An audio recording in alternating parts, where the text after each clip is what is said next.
lodina pagkaya ko nahi patsana zong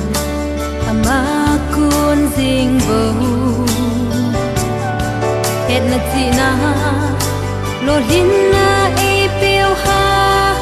trong nung Jehovah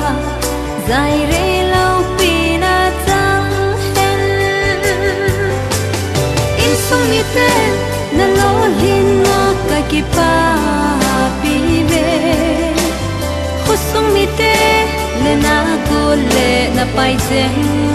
hon song tu le hi ti ki pa ni khwa inui ko mo ji apat na zo hi hen in sung adi apat na zo hi hen khusung ading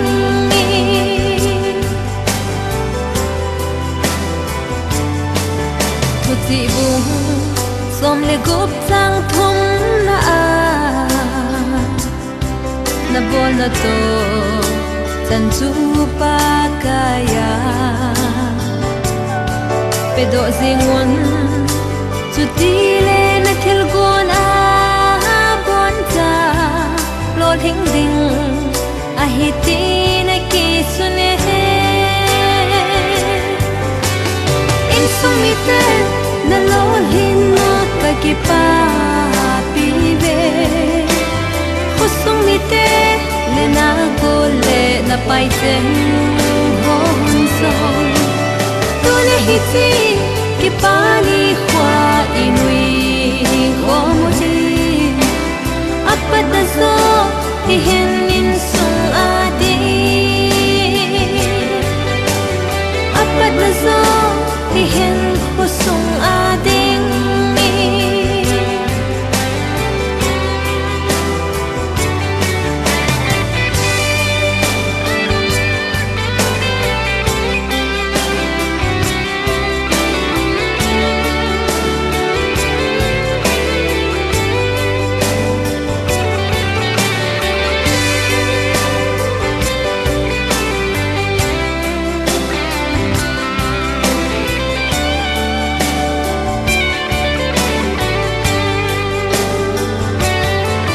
lodina pagkaya ko nahi patsana zong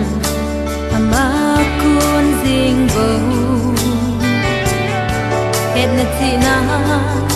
lodina e piu ha trong nung Jehovah zai re lau pina tang hen in sung mi te na lo lin na ka ki pa pi be khusung mi te le na ko le na pai chen hon song tu le hi ti ki pa ni khwa inui ko mo ji apat na